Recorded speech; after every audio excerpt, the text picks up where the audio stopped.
waaw peut-être ci kàllaamay wolof ndax li nu dégg dem mooy waa opposition nee nañu suñu amee seeni maire dañuy ber seen association des maires voilà génn ci association des maires du Sénégal loolu day xaajale réew loolu du lu ñuy wut ci démocratie ndax il faut que ñuy comprendre lan mooy démocratie mooy bu ñu demee jongante ku ne choisir ne diw mooy sama maire majorité la bokk diw opposition la bokk waaye bu élection ba jeexee rek maire ba ñu fal il est le maire de tous les administrés de la commune loolu aussi il faut que maire yu bees yi xam loolu doonuñu maire rek pour lijjanti voilà citoyens yi nga xam ne ñoo leen wateel non non non boo xasee ba nekk maireu réew maireu dëkk d'ailleurs am na question bi ñu leen war a laaj mooy kon ñetti association sax mooy am association maireu waa Benno association maireu opposition société civile bi gagné nag kon moom fu muy bokk société civile indépendant ñoom it dañuy dem uti seen association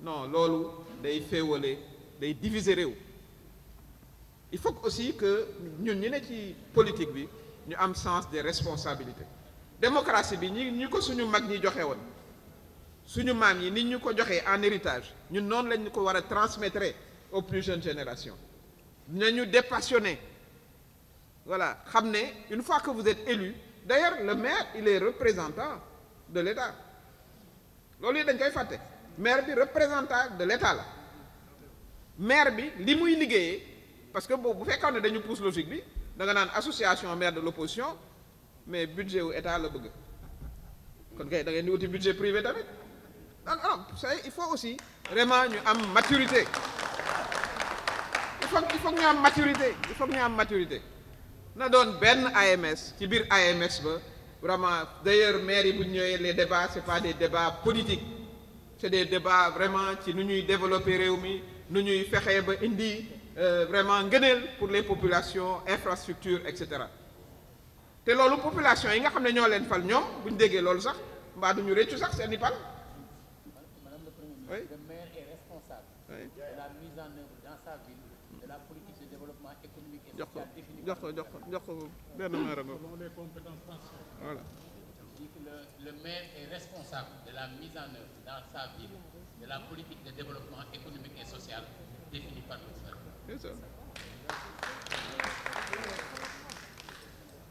Voilà donc la réponse à la question. Moussa Kamara, journaliste à Sénégal. Certaines préoccupations ont déjà été abordées par mes confrères. Juste deux points, si vous pouvez y revenir. L'une, l'implication d'Ousmane Sonko dans le dossier conflit en Casamance. Pourquoi pensez-vous qu'Ousmane Sonko doit édifier sa position sur cette question? Le deuxième point, il s'est attaqué à la justice sénégalaise, pensant que nous avons une justice à deux vitesses. Vous aviez été ministre de la Justice. Est-ce que vous pensez qu'au Sénégal, au moment où nous sommes, il y a une injustice qui va dans ce pays? Merci. Première question. Pourquoi vous pensez que La question n'est pas exclusivement adressée à Ousmane Sonko d'ailleurs. J'ai parlé de lui parce que je ne l'ai pas entendu avoir une position sur la Casamance. Avoir une position de soutien à notre armée nationale. C'est ce qu'on attend de lui, mais c'est ce qu'on attend de tous les acteurs politiques. Tous les acteurs publics. L'armée nous défend, nous, citoyens. L'armée ne dit pas non, là c'est chez un opposant, là c'est... Non. Cette armée est la nôtre, quelles que soient nos divergences, quelles que soient nos couleurs politiques. C'est pour ça qu'elle s'appelle armée nationale. Voilà tout simplement ma réponse à celle-là. C'était la deuxième.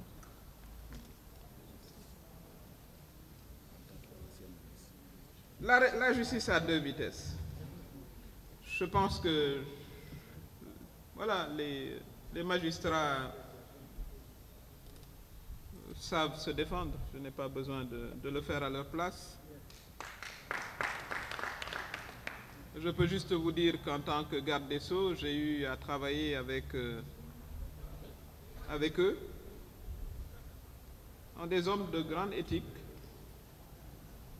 qui, tous les jours, mènent un travail très difficile parce que administrer la justice, c'est justement condamner quelqu'un, donner raison à un autre, ce n'est jamais facile.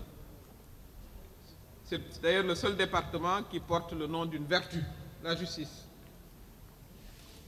C'est tout ce que je peux dire. Ils jugent dans le secret de leur conscience. Et personnellement, je ne peux que leur renouveler le respect que j'ai toujours eu. Je les ai eus comme collaborateurs et les encourager à exercer leur métier. C'est tout ce que l'on peut dire. Je considère qu'il n'existe pas de mécanisme par lequel vous pouvez imposer à un juge de prendre une décision. Ça n'existe pas. loolu xëy na ñu wax ko ci wolof aussi dafa am solo ndax laaj bi nga ma laaj mooy lu tax ma jàpp ne am na ñuy wax ci opposition bi ne justice yemalewul ñëpp du liggéey bu yomb ndax boo ñëwee tribunal la nga bëgg mooy juge bi jàpp ne yaa am dëgg waaye toujours nag aussi du yow yaay mën a am dëgg donc juge saa yu jëlee décision dina am ko kontaan am ko mer loolu mooy liggéey man ci suma wàllu bopp ba ma nekkee ministre de la justice liggéey naa ak les magistrats maa ngi dama musa am respect ci li ñuy def ci seen liggéey sénégalais yi xam ne aussi amut benn këyit wala benn loi boo xam ne am na ku mën a forcer juge mu jël décision amul ndax dañ leen di encourager ñu continuer seen digganteeg yàlla ak seen diggante ak seen conscience su bopp ñu def seen liggéey ni mu waree loolu lañ ci mën a wax. Bonsoir. Lansana Collé de la RFM. Vous avez été nommée récemment coordinatrice, je ne sais pas si c'est le mot ici, chargée du parrainage au sein de la mouvance présidentielle.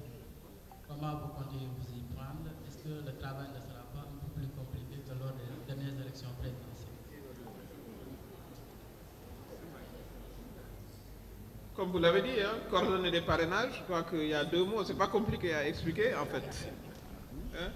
Puisqu'il faut les collecter, je le rappelle, sur 7 régions minimum, avec un maximum de 55 537. Le minimum c'est 35 000, mais il faut quand même les collecter, il faut l'organiser, c'est tout simplement ça. C'est une tâche qui s'achèvera d'ailleurs le 8 mai. Parce que le parrainage va se tenir jusqu'au 8 mai lorsqu'on déposera les candidatures. Mais il faut l'organiser, il faut le coordonner. Nous ne vous dirons pas tous nos secrets au micro, mais sachez que nous comptons y aller vraiment avec détermination et ce sera un moment de mobilisation et de remobilisation de notre coalition.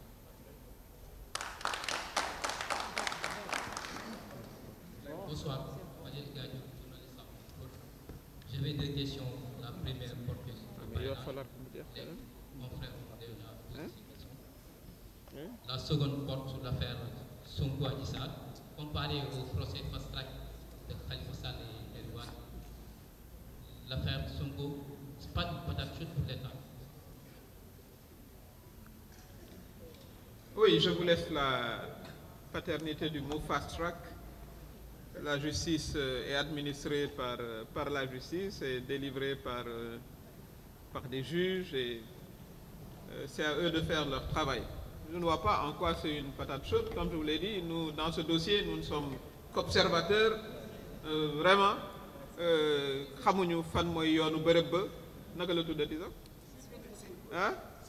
à Sweet Beauté ok non ñun xamuñu fan la vraiment duñu fa jël ñun ñooy wuy téléphone duñu fa jël kenn voilà waaw boobu day waaw kooku vraiment nous ne sommes que des spectateurs dans le dossier mais encore une fois c'est une affaire privée qui doit être vidée par la justice voilà amuñu pour toog fii sax di ko commenter c'est une affaire privée vraiment nous n'avons absolument rien à voir avec